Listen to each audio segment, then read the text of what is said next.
Yang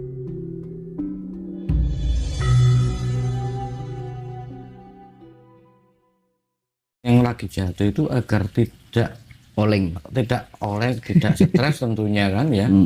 Karena kan mereka ini sebenarnya ada di dua persimpangan.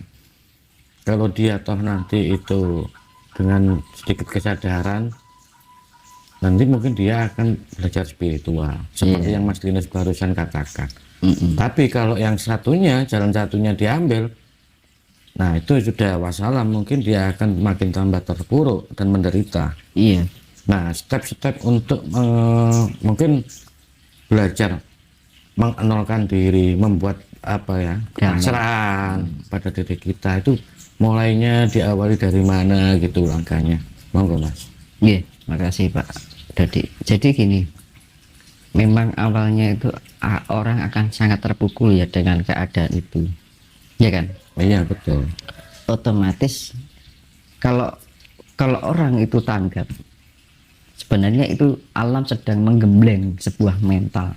Contohnya gini Pak, orang yang tidak terbiasa di tempat yang angker, pasti dia takut ya, cemas, ya kan?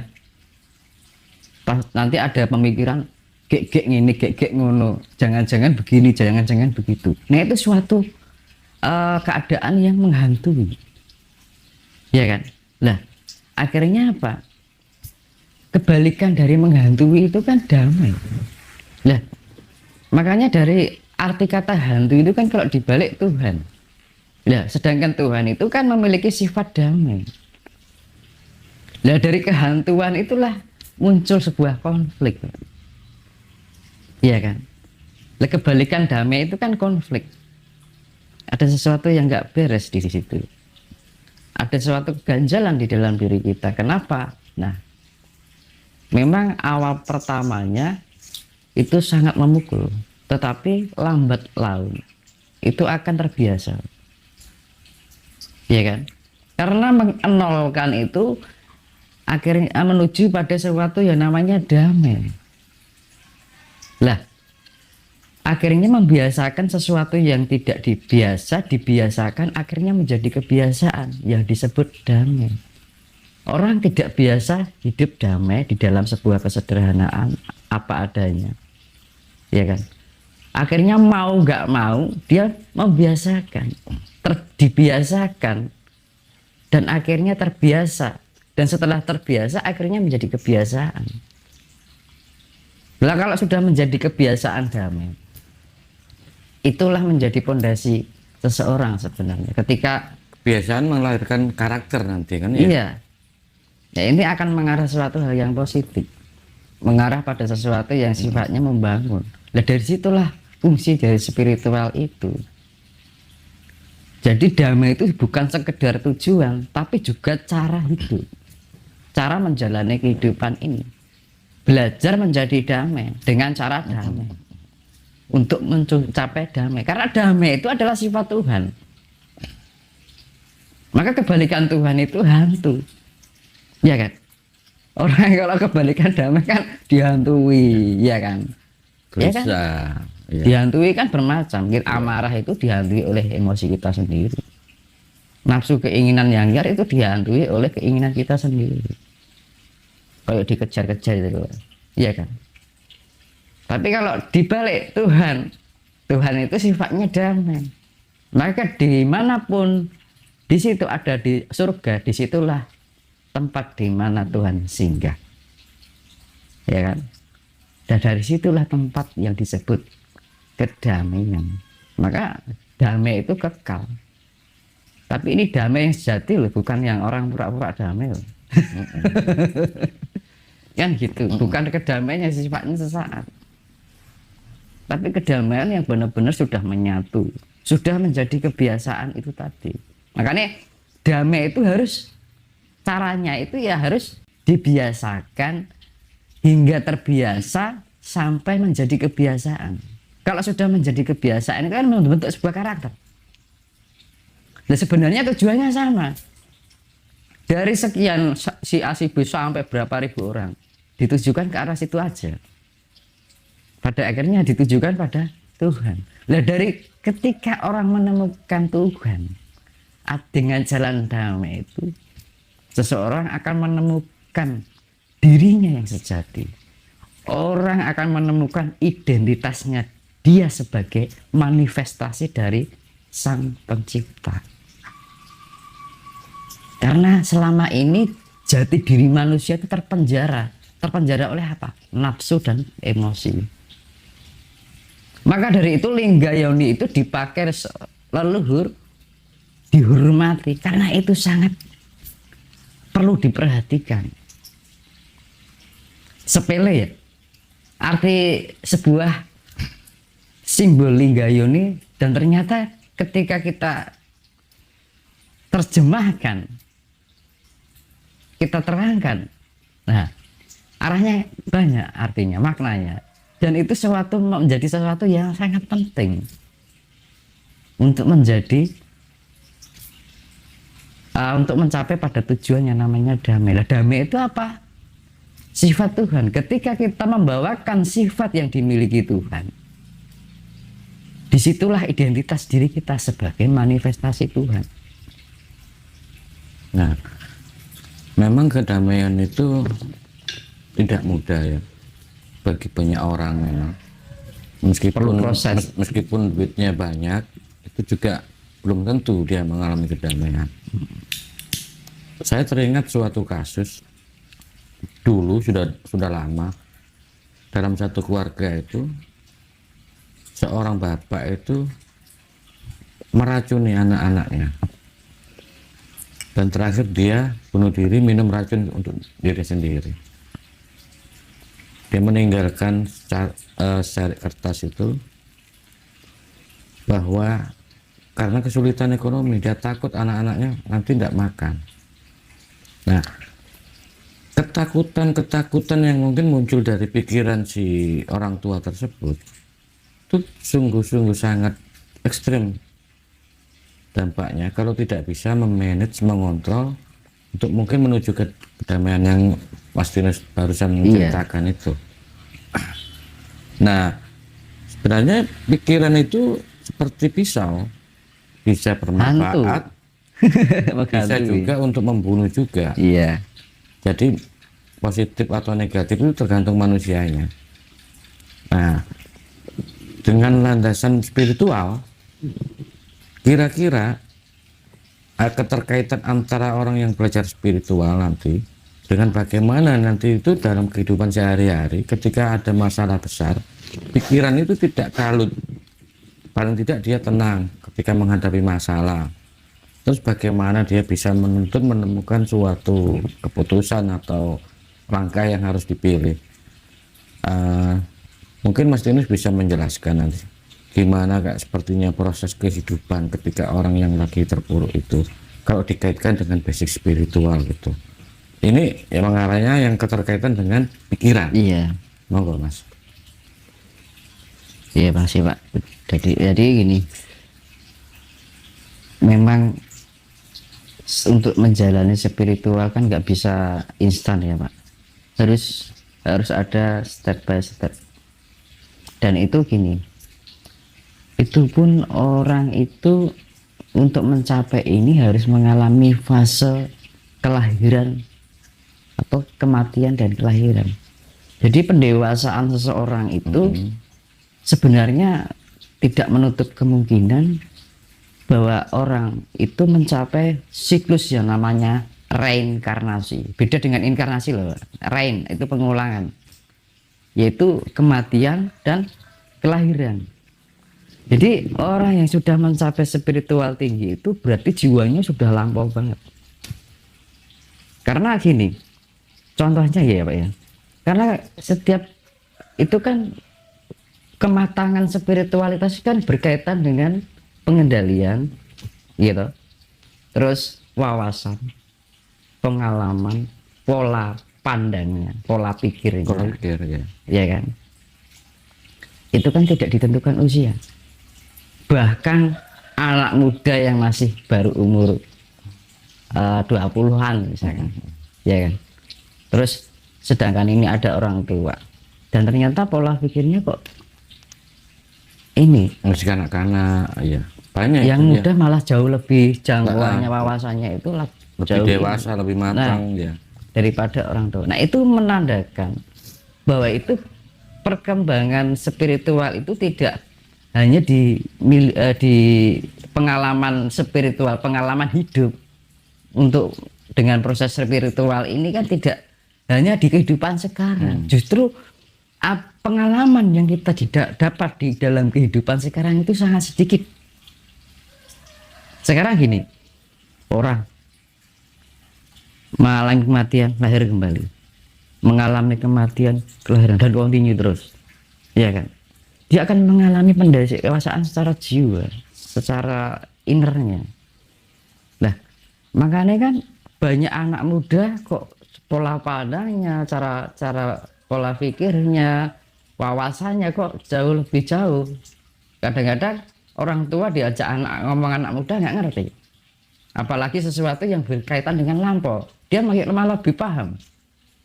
Ya kan? Nah, maka dari itu perjalanan pengalaman jiwa itulah disebut kadewatan. Karena gini, kedewasaan dengan kedewataan, iya kan?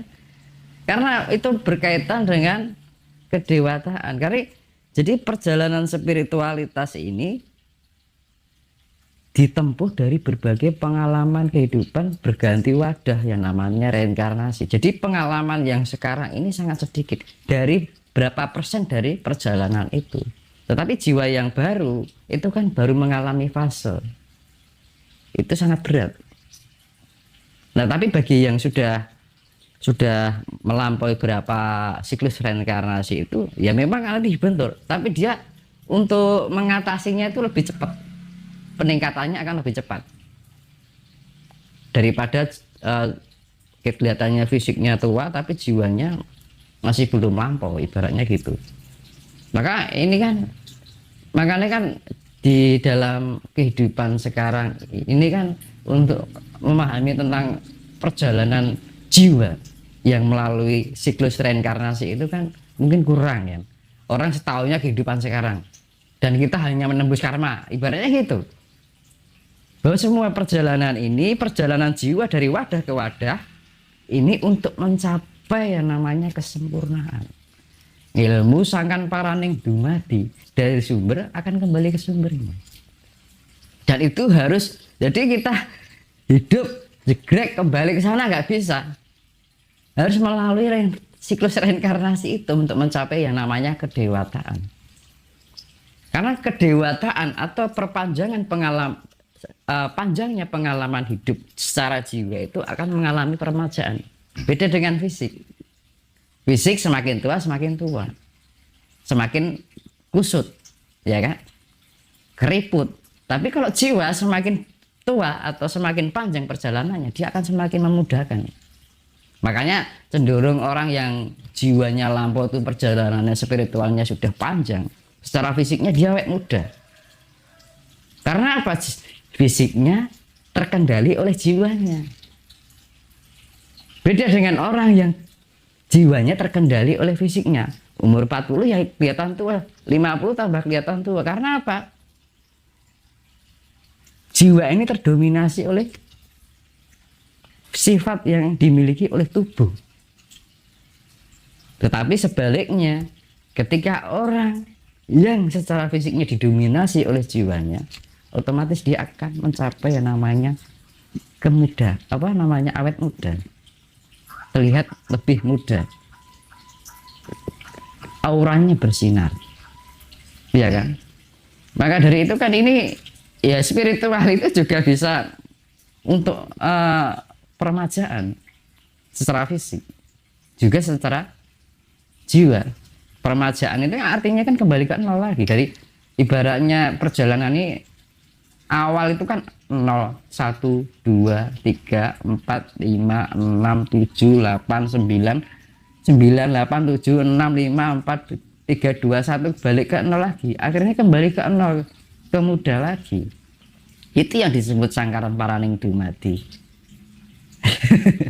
Makanya 1 tambah 2 tambah 3 sampai tambah 9 itu dijumlah 45, 4 dan 5 9. Bahkan dikali pun hasilnya 9, 1 kali 2 kali 3 kali 4, hasilnya angka numerik tunggalnya 9.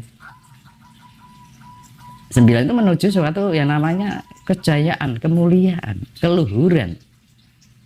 Lah kan untuk mencapai damai kita harus belajar luhur itu tadi. Lah maka dari itu untuk mencapai damai itu kan dasarnya luhur. Lah keluhuran itu paling pekat dimiliki oleh budaya orang Jawa. Contohnya lembah manah, ya kan, rendah hati, andap asor, artinya rendah diri. Artinya kenapa kita harus rendah diri? Biar kita tidak angkuh, biar kita tidak congkak, ya kan. Terus rendah hati, kenapa kita harus rendah hati? Untuk meninggalkan rasa keakuan, tidak merasa benar, tidak merasa pandai, tidak merasa hebat, tidak merasa mampu. Nah itu untuk pengendalian. Maka budi pekerti Jawi ini dikembalikan, maka yang terbangkitkan itu rata-rata dia terarahkan ke budi pekerti Jawi. Kalau di Sunda ya Sunda Wiwitan, ibaratnya kan gitu. Jadi ajaran-ajaran leluhur ini, keluhuran yang dimiliki oleh leluhur ini mulai ditumbuhkan lagi.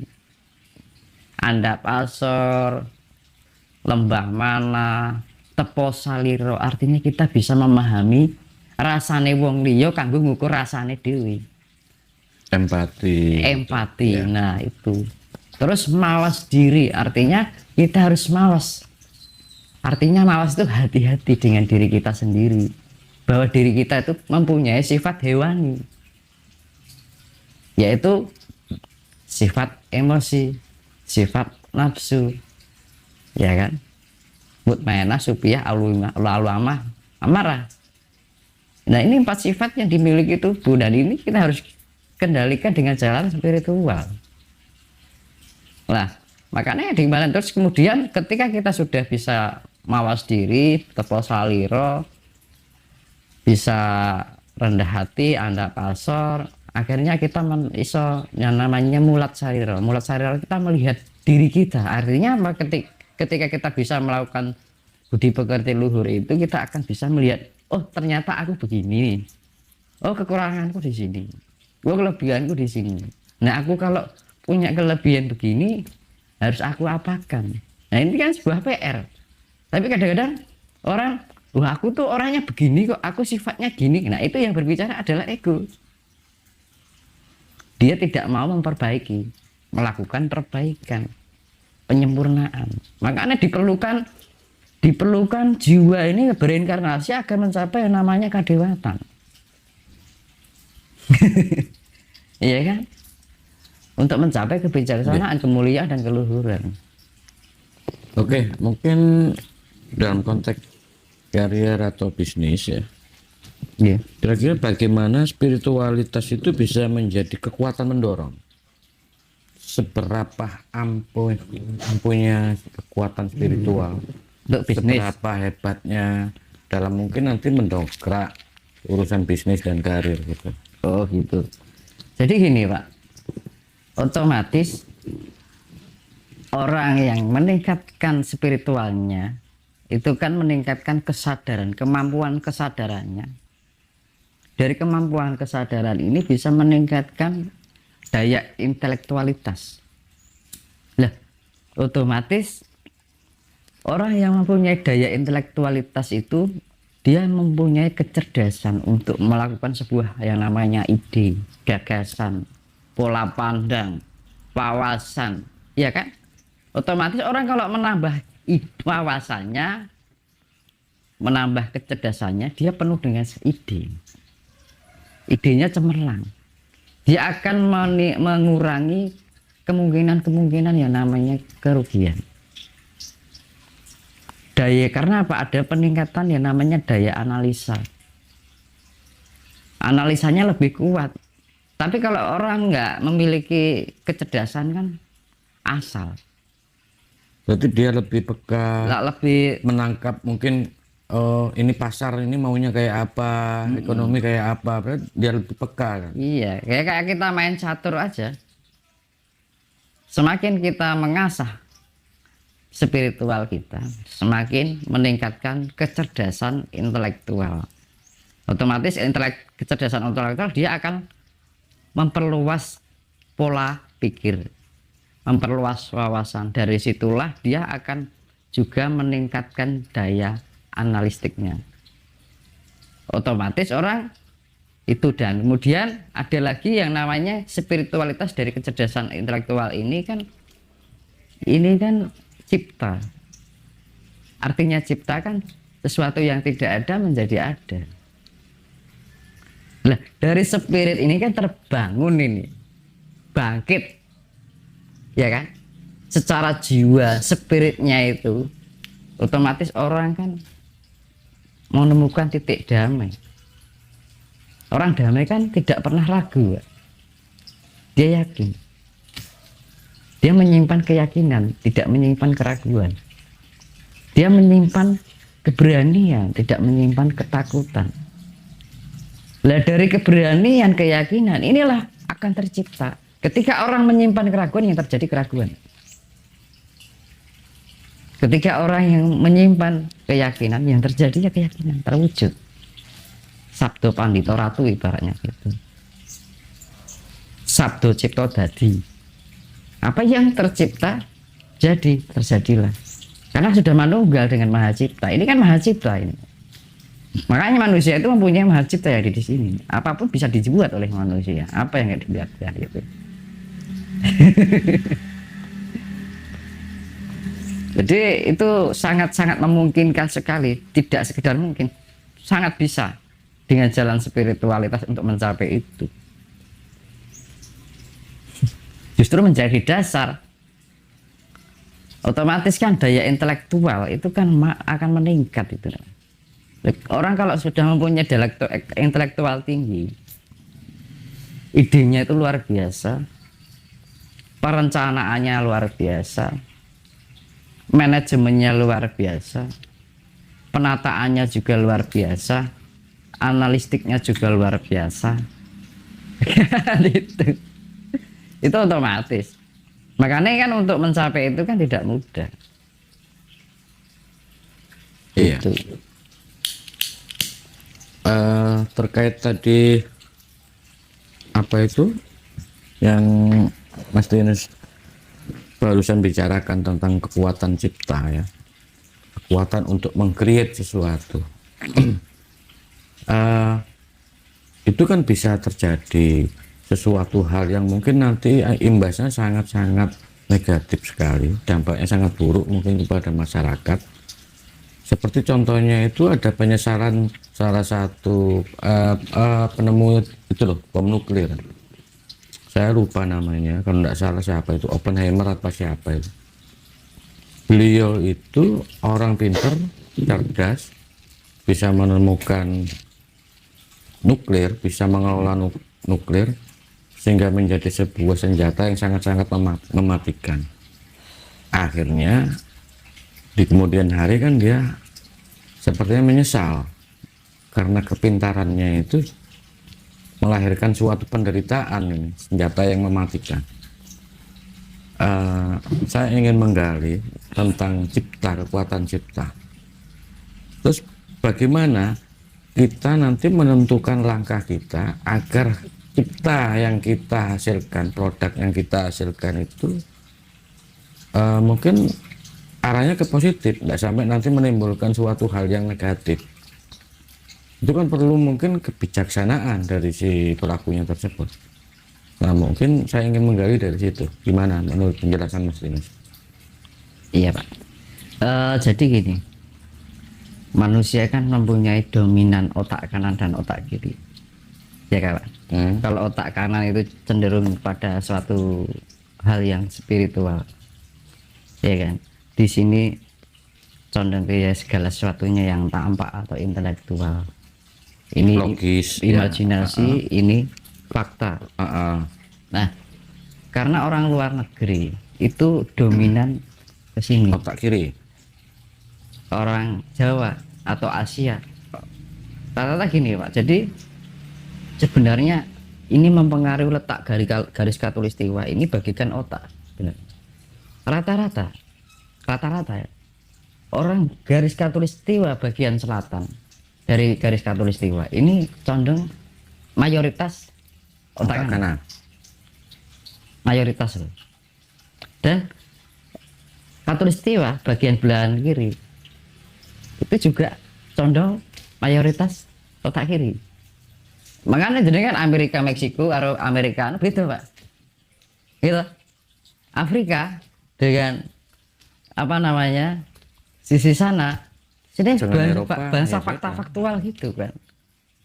Dan ini kan spirit juga main. Terus India sana Cina, iya kan. Timur Tengah kan ibaratnya gitu Pak. Condong ini sesuatu yang rohani ibaratnya gitu. Kerohanian, batiniah, ini lebih ke lahir. Maka dari itu kan itu suatu dominan ya. Maka dengan adanya itu kita melatih spiritual dan ini harus berjalan dengan selaras. Spiritual tanpa intelektual akan menjadi mengarah pada suatu kehaluan, kebanyakan imajinasi. Gitu. Ini tanpa sadaran spiritual liar, nggak ada yang mengendalikan karena ini pengendali, ya kan. Di sini kan untuk mengendalikan ini, ya kan. Sedangkan ini untuk menganalisa sesuatu yang tidak bisa dilihat oleh ini. Nah ini harus bisa saling berjalan selaras. Dengan meningkatnya ini, itu juga akan meningkatkan kecerdasan. Maka jalan satu-satunya spiritualitas. Karena apa? Ketika ini nggak bisa berjalan dengan selaras, dia akan melawan hukum alam. Ya, itu akan menjadi konflik bagi dirinya sendiri. Mungkin ada kebermanfaatan secara lahir, tapi secara batinnya kosong. Gitu. Banyak orang kecukupan secara materi, fisik, lahir, tapi dalamnya kosong, jiwanya kosong. Ada yang jiwanya kosong, ininya nggak dijalankan. Makanya butuh saling melengkapi. Nah, ketika kita bisa menjalani itu akan menerima sebuah keberuntungan, penerimaan. Ini tidak liar. Jadi angkara murka ini nggak liar, sifat raksasa. Maka itu kan fungsinya spiritual itu kan merendahkan yang ketinggian, meninggikan yang kerendahan, sampai pada yang namanya titik nol, yaitu damai. Jika semua manusia yang ada di dunia ini mencapai titik ini, ya nanti akan hidup ini akan harmoni.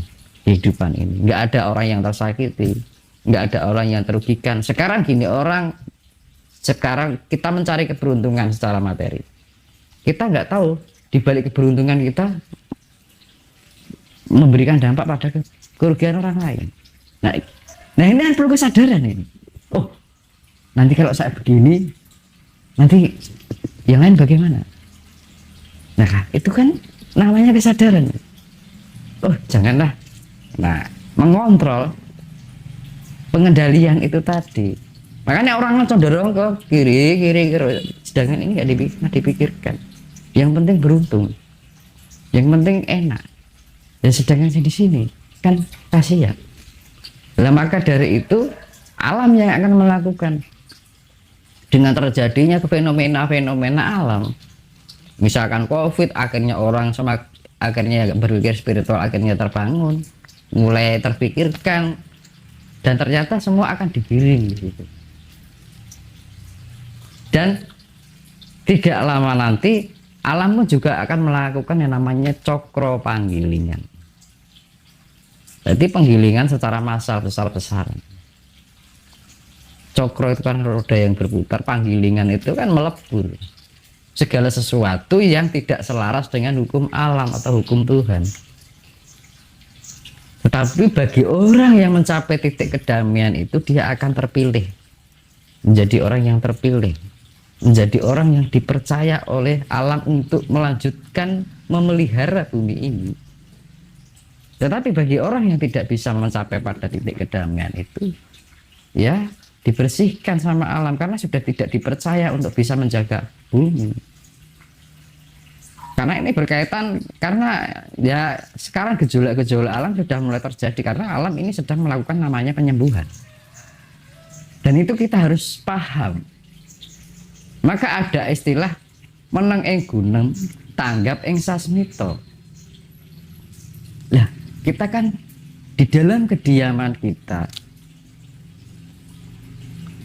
secara ekspresi, meneng itu bukan berarti tidak mau ngomong, tetapi kita lebih menuju pada yang namanya tenang, damai.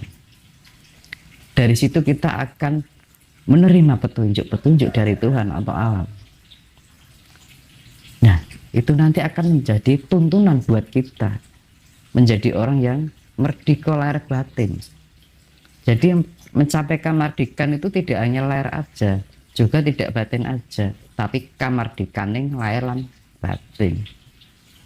Itu harus bisa mencapai itu. Jadi tidak berat sebelah. Lahirnya kecukupan, jiwanya kosong. Yang utama itu kan jiwa, perjalanan jiwa, bukan perjalanan fisik. Fisik kan hanya kehidupan sekali ini selesai. Jiwa masih jalan terus, harus mengalami berapa generasi, harus mengalami benturan, harus mengalami banyak pengalaman untuk menemukan sesuatu yang bermakna di kehidupan ini hingga mencapai pada titik yang namanya sempurna. Dan itu perjalanannya sangat panjang. Makanya kehidupan sekarang ini bagian terkecil dari perjalanan jiwa. Justru sebagian besar perjalanan pengalaman yang dapat itu dari kehidupan sebelumnya. Jadi hidup tidak hanya di sekarang, kehidupan sekarang ini saja. Itu.